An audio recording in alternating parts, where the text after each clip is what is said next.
नमस्ते बच्चों। आज हम व्याकरण का पाठ 6 सर्वनाम करेंगे। 5 पाठ हमारे हो चुके हैं, लेकिन तब आप सभी बच्चों के पास बुक अवेलेबल नहीं थी, तो उनकी एक्सरसाइज आप स्वयं फिल कर सकते हैं। नहीं तो जब रिवीजन होगा या ये सिलेबस कवर करने के बाद हम उन सब 1 से 5 पार्ट की सभी की एक्सरसाइज भेज देंगे आपके पास पीडीएफ से। और बसंत भाग 2 में हमारा जो 1 से 10 पार्ट ऐसे 1 के हैं वो सिलेबस हो चुका है, तो उन सब को आपको वो नोटबुक कंप्लीट करके रखनी है। 2 या 3 दिन के बाद मैं आपकी नोटबुक चेकिंग के लिए आपको बोल दूंगी, आपको सेंड करनी है पीडीएफ बना के अच्छे तरीके से। तो आप साफ सुंदर हैंडराइटिंग में, क्योंकि आपको उनके मार्क्स मिलेंगे, तो आप अच्छी हैंडराइटिंग में और अपना काम कंप्लीट करके रखें। तो आज हम करेंगे व्याकरण का पाठ 6 सर्वनाम। सर्वनाम को इंग्लिश में प्रोनाउन कहा जाता है। तो हम पढ़ेंगे, ये एक छोटा सा अनुच्छेद दिया हुआ है, उसको पढ़ेंगे, हमें उसमें सर्वनाम के बारे में पता चलेगा। प्रेमचंद एक प्रसिद्ध साहित्यकार थे। प्रेमचंद एक नाम है। उनके पिता का नाम अजायब राय और माता का नाम आनंदी देवी था। इनके बचपन का नाम धनपत राय था। इनकी अधिकांश कहानियाँ मानस सेवन में संकलित हैं। इन्हें उपन्यास सम्राट भी कहा जाता है। तो ये एक बहुत प्रसिद्ध साहित्यकार हैं, बहुत अच्छे लेखक हैं। ये बहुत अच्छी कहानियाँ और लेख लिखते हैं, बहुत अच्छे उपन्यास भी लिखते हैं। तो ये प्रेमचंद जो शब्द है, ये एक संज्ञा शब्द है, और उस संज्ञा स्थान पर जो हमने ये शब्द प्रयोग किए हैं, उनके, इनके, इनकी, इन्हें, ये जो शब्द इनके नाम की जगह पे हमने जो शब्दों का प्रयोग किया है, उन्हें सर्वनाम शब्द कहा जाता है। उपयुक्त अनुच्छेद में, यानी कि ऊपर दिए गए इस अनुच्छेद में प्रेमचंद संज्ञा के स्थान पर, प्रेमचंद एक संज्ञा शब्द है, उसके स्थान पर उनके, इनके, इनकी, इन्हें आदि शब्दों का प्रयोग किया गया है। इन्हें सर्वनाम कहते हैं। तो संज्ञा के स्थान पर प्रयोग किए जाने वाले शब्दों को सर्वनाम कहा जाता है। इसकी परिभाषा है, वे शब्द जो संज्ञा के स्थान पर प्रयोग किए जाते हैं सर्वनाम कहलाते हैं। ये इसकी परिभाषा है। अब है सर्वनाम के भेद। सर्वनाम के कितने भेद होते हैं? अब इसमें है, सर्वनाम के 6 भेद होते हैं। नंबर 1 पुरुषवाचक सर्वनाम, नंबर 2 निश्चयवाचक सर्वनाम, नंबर 3 अनिश्चयवाचक सर्वनाम, नंबर 4 संबंधवाचक सर्वनाम, नंबर 5 प्रश्नवाचक सर्वनाम, नंबर 6 निजवाचक सर्वनाम। इनके साथ साथ आपको इंग्लिश में भी दिया गया है, क्योंकि आप इंग्लिश में हिंदी से ज़्यादा जानते होंगे, तो इनकी सहायता से आपको समझने में ज़्यादा इजी होगा। तो सर्वनाम के 6 भेद हैं।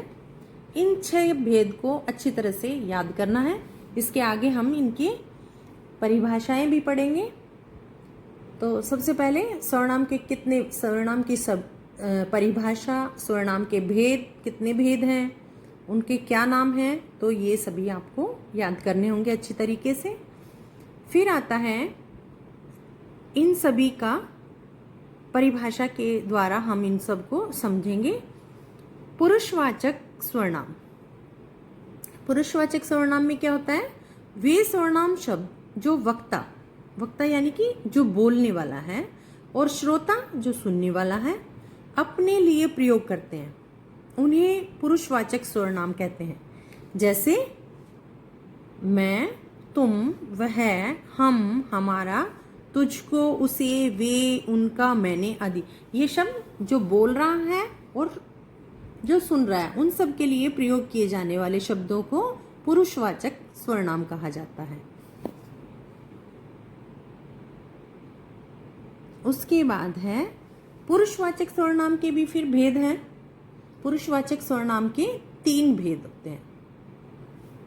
सबसे पहले उत्तम पुरुष सर्वनाम, नंबर 2 मध्यम पुरुष सर्वनाम, नंबर 3 अन्य पुरुष सर्वनाम। जो कि आप संस्कृत में जो शब्द धातु रूप याद करते हैं, धातु रूप पढ़ते हैं, उसमें देते हैं प्रथम पुरुष, मध्यम पुरुष, अन्य पुरुष। जो धातु रूप आप पढ़ते हो तो ये हैं पुरुषवाचक सर्वनाम के 3 भेद। उसके बाद है उत्तम पुरुष सर्वनाम। उत्तम पुरुष में आते हैं, अब इनको हम एक्सप्लेन करेंगे। उत्तम पुरुष में आते हैं जिन सर्वनाम शब्दों का प्रयोग वक्ता अपने लिए करता है, जो बोलता है वह अपने लिए इन शब्दों का प्रयोग करता है, उन्हें उत्तम पुरुष सर्वनाम कहा जाता है। इंग्लिश में बोलते हैं फर्स्ट पर्सन के प्रोनाउन बोलते हैं, जिसको मैं, मुझे, हम, हमारा, हमने, हमें, मेरा, मेरी, मुझे, मुझसे, मुझको। तो ये शब्द क्या है? फर्स्ट पर्सन के प्रोनाउन है।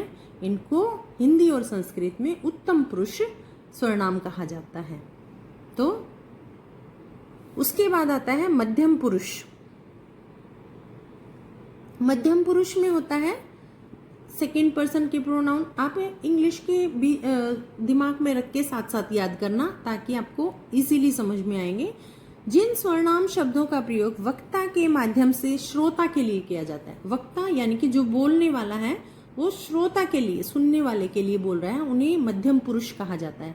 जैसे तुम, तुम्हारा, तुम्हें, आप, आपको, तेरा, ये सब शब्द क्या है? मध्यम पुरुष। जो बोलने वाला सुनने वाले के लिए बोलता है उसे कहते हैं मध्यम पुरुष। उसके बाद आता है अन्य पुरुष। अन्य पुरुष जिन सर्वनाम शब्दों का प्रयोग वक्ता और श्रोता यानी कि सुनने वाला और बोलने वाला किसी तीसरे व्यक्ति के लिए उसके बारे में बातचीत कर रहे हैं तो उसे अन्य पुरुष कहा जाता है। जैसे वह, वे, उसका, उसकी, उनका, उन्होंने, उसने, उसे आदि। ये हैं अन्य पुरुष सर्वनाम। वक्ता, बोलने वाला और सुनने वाला दोनों तीसरे व्यक्ति के लिए जो बातचीत करते हैं उसे अन्य पुरुष कहा जाता है। तो ये हमारा है पुरुषवाचक सर्वनाम के 3 भेद हैं। उत्तम पुरुष, मध्यम पुरुष, अन्य पुरुष। और उत्तम पुरुष में वक्ता अपने लिए बात करता है, मध्यम पुरुष में वक्ता श्रोता के लिए बात करता है, सुनने वाले के लिए, और अन्य पुरुष में वक्ता और श्रोता तीसरे व्यक्ति के लिए बातचीत करते हैं तो उसे अन्य पुरुष कहा जाता है। अब आपको इनके कारक दिए गए हैं, जैसे एक वचन, द्विवचन, एक वचन, बहुवचन में कारक दिए हुए हैं। तो इनमें क्या है कि जैसे हम कारक याद करते हैं, कर्ता ने, कर्म को, करण से, संप्रदान के लिए, आपादान से अलग होना, संबंध का, के, की, अधिकरण, में पर। तो इसमें इन शब्दों को इस तरह से प्रयोग किया जाता है कारक में। जैसे कर्ता ने, मैंने, तो प्रथम पुरुष का प्रयोग किया जाएगा, प्रथम विभक्ति का प्रयोग किया जाएगा, तो उसमें कर्ता कारक आएगा। तो उसमें मैं या मैंने, तो मैं यूज किया है तो हम करेंगे, और मैंने यूज किया है तो हमने करेंगे। उसी तरह से द्वितीय विभक्ति में मुझे, हमें, मुझको, हमको। तो इस तरह से मुझसे, हमसे, मेरे द्वारा, हमारे द्वारा। मुझे, हमें, मुझको या मेरे लिए, हमको या हमारे लिए। मुझसे अलगाव मीन्स अलग होना, और हमसे अलग होना। मेरा, मेरी, मेरे ये संबंध में है तो हमारा, हमारी और हमारे। अधिकरण कारक मुझ में, मुझ पर, हम में, हम पर।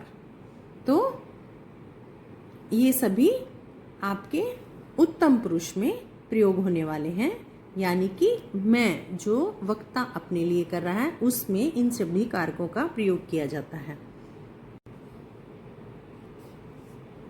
अब है मध्यम पुरुष स्वर्णाम। मध्यम पुरुष के प्रोनाउन क्या हैं? तू, तुम, तुमने, ये सभी मध्यम पुरुष के हैं। तो इनके कारक में इन शब्दों को प्रयोग करेंगे तो हम तू, तुम, तूने, तुमने।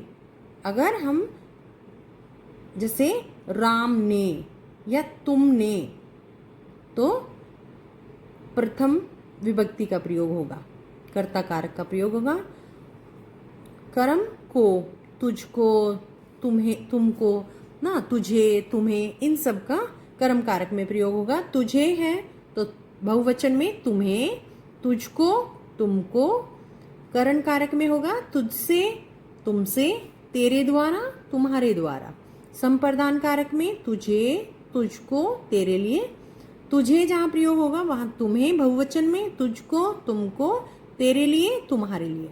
अपादान कारक तुझसे और तुमसे।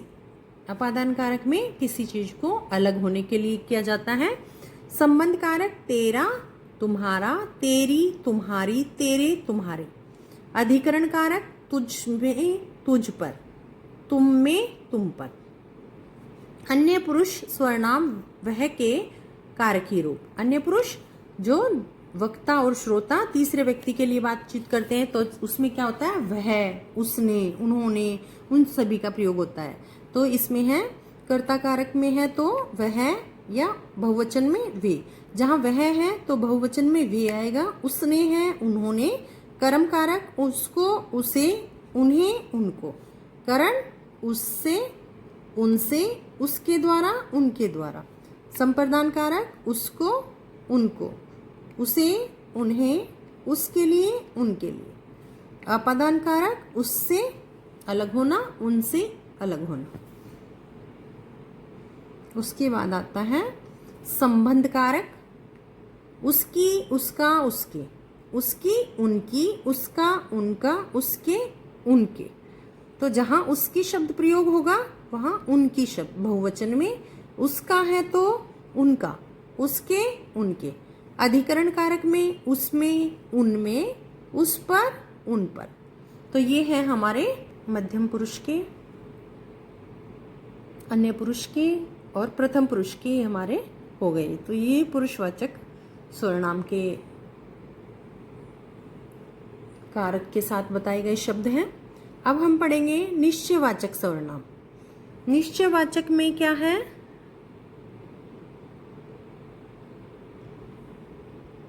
जिन सर्वनाम शब्दों में किसी निश्चित वस्तु या व्यक्ति की ओर संकेत किया जाता है उन्हें निश्चयवाचक सर्वनाम कहते हैं। निश्चित, कोई चीज निश्चित है, पक्का है कि किसी चीज के लिए हम बिल्कुल निश्चित है कि यह चीज हमारी, उसकी ओर अगर हम संकेत करते हैं तो उसे निश्चयवाचक सर्वनाम कहते हैं। जैसे ये बच्चा अपने घर की ओर संकेत कर रहा है, तो ये घर, यह घर मेरा घर है, यानी कि निश्चित है इसका घर है। ये बोलेंगे कि उनमें से मेरा कोई घर है, तो वह निश्चित नहीं होगा। तो यह एक पर्टिकुलर प्लेस की तरफ हाथ किया जा रहा है कि यह मेरा घर है, तो यह निश्चित, निश्चित है तो निश्चयवाचक। वह मेरे पिताजी हैं, तो यह निश्चित है। इस साल भी मैं प्रथम आऊँगा, प्रथम आऊँगा, तो इसमें उसने बता दिया है कि कंफर्म है कि मैं प्रथम आऊँगा, तो प्रथम आया, तो ये है निश्चयवाचक सर्वनाम। उपयुक्त वाक्यों में यह, वह, इस आदि शब्द निकट अथवा दूर की किसी निश्चित वस्तु या व्यक्ति की ओर संकेत कर रहे हैं, इन्हें निश्चयवाचक सर्वनाम कहते हैं। निश्चयवाचक सर्वनाम यह के कारकी रूप।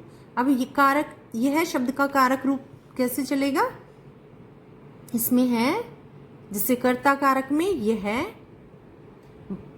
बहुवचन में ये, इसने या इन्होंने, कर्म में इसे, इन्हें, इसका बहुवचन इनका, करण इससे, इसके द्वारा, इनसे, इनके द्वारा। एक वचन और बहुवचन में दोनों हैं, तो जिस तरह का सेंटेंस होगा आपको उस तरह के शब्द यूज करने पड़ेंगे। संप्रदान, इसे, इन्हें, इसको, इनको, इसके लिए, इनके लिए। आपादान कारक, इससे, इनसे। संबंध कारक, इसकी, इनकी, इसके, इनके, इसका, इनका। अधिकरण कारक, इसमें, इनमें, इस पर, इन पर। उसके बाद है अनिश्चयवाचक स्वर्णाम।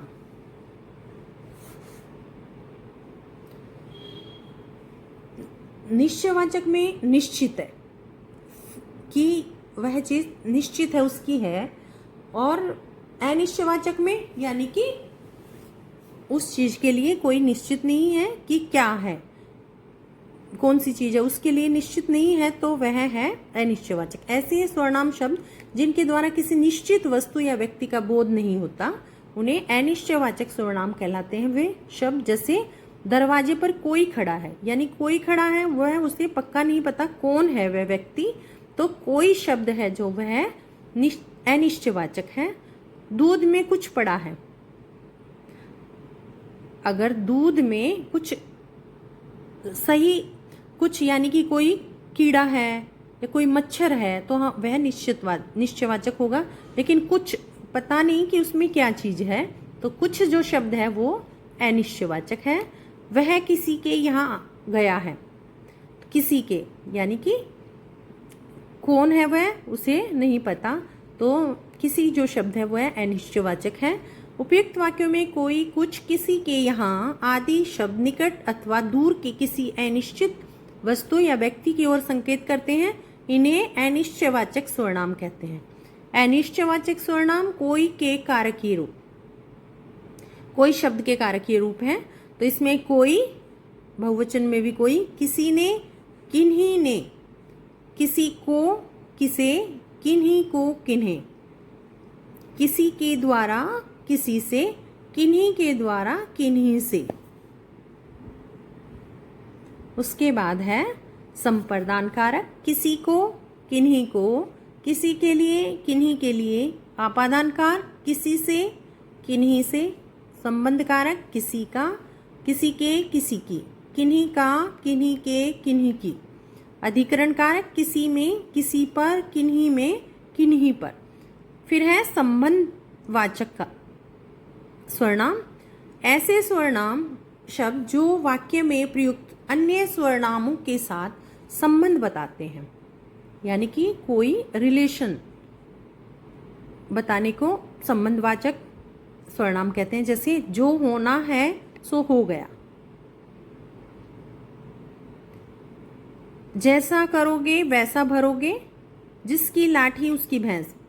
उपयुक्त वाक्यों में यानी कि इन वाक्यों में जो, जैसा, जिसकी स्वर्णाम शब्द क्रम से सो, वैसा, उसकी स्वर्णामों में संबंध प्रकट कर रहे हैं, इन्हें संबंधवाचक स्वर्णाम कहते हैं। जैसे जो, सो, जैसा, वैसा, जिसकी, उसकी, तो ये संबंधवाचक स्वर्णाम कहलाते हैं ऐसे शब्द। तो आज हम यहीं तक करेंगे, इसके बाद इसका जो बचा हुआ पार्ट है वो हम अगली कक्षा में करेंगे, और इसका अभ्यास भी हम अगली कक्षा में करेंगे। तो तब तक आप अच्छी तरह से इस चैप्टर को पढ़ना और समझना। अगर आपको कुछ नहीं आता है तो आप डाउट पूछ लेना।